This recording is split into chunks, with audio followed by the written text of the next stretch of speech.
Pinagmamalaki naman ngayon ng Police Regional Office 10 ang kanilang pambato na si Patrolwoman Christine Uy na nakapasok sa top 10 finalist ng Singing Cops of the Philippines 2024. Atin siyang kilalanin sa report ni Patrolwoman Ria May Sanchez.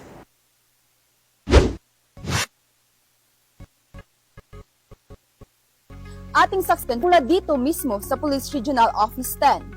Sa katatapos lamang na preliminary judging ng Singing Cops of the Philippines 2024 na ginanap nito lamang September 10 taong kasalukuyan sa Bulwagang Lapu-Lapu, Camp Crame, Quezon City, tinatawan ng Police Regional Office 10 pasok na sa Grand Finals. Siya ay si Pat Christian Uy, pulis na mga awit ng Libuna Municipal Police Station na ang kanyang naging inspirasyon upang maging isang magaling na mga awit ay ang kanyang ina. Ako po si Patrolwoman Christine Uy, ang Assistant Operation at Finance PNCO ng Libona Municipal Police Station, Bukidnon Police Provincial Office, Police Regional Office 10.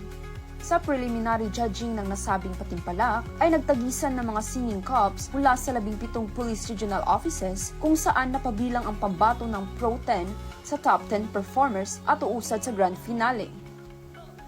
Ang naging inspirasyon ko po sa aking pagkanta ay ang aking ina. Gusto ko pong ipagpatuloy ang kanyang pangarap na ako'y maging isang kilalang singer. Siyempre po, nag-ensayo para maging better po at pinag-isipan ng maigi kung ano ang kakantahin sa finals.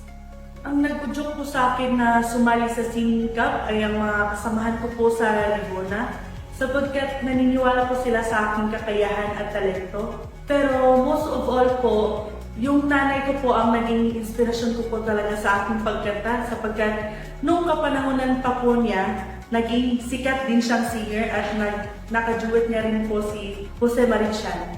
Sa lahat po ng sumusuporta at sumusubaybay sa aking Singing Cup journey, maraming salamat po sa naibigay niyong tulong at sa ibibigay niyo pang suporta para sa akin. Lalong-lalo na po sa pag-like, share at comment ng video ko po. Unang-una sa lahat, gusto ko pong magpasalamat sa Panginoon dahil bigyan niya po ako ng talento na maipapamahagi ko sa mga tao. At pangalawa, gusto ko pong magpasalamat sa Regional Director ng Police Regional Office 10, Police Brigadier General Ricardo G. Layo, Junior Sir. Maraming salamat po, Sir. Gusto ko rin pong pasalamatan ang Provincial Director ng Bukidnon Police Provincial Office, Police Colonel Jovin L. Pulaway, at sa kanyang may bahay na si Honorable Judge Christine Pulaway, at syempre sa aking Chief of Police ng Libona Municipal Police Station, Police Major Patrick D. Castro. Sir, maraming salamat po at sa aking kasamahan sa Libona Municipal Police Station. At pinapasalamatan ko po ang LGU Libona Bukidnon na pinangungunahan ni Mayor Aurelio B. Lopez at Vice Mayor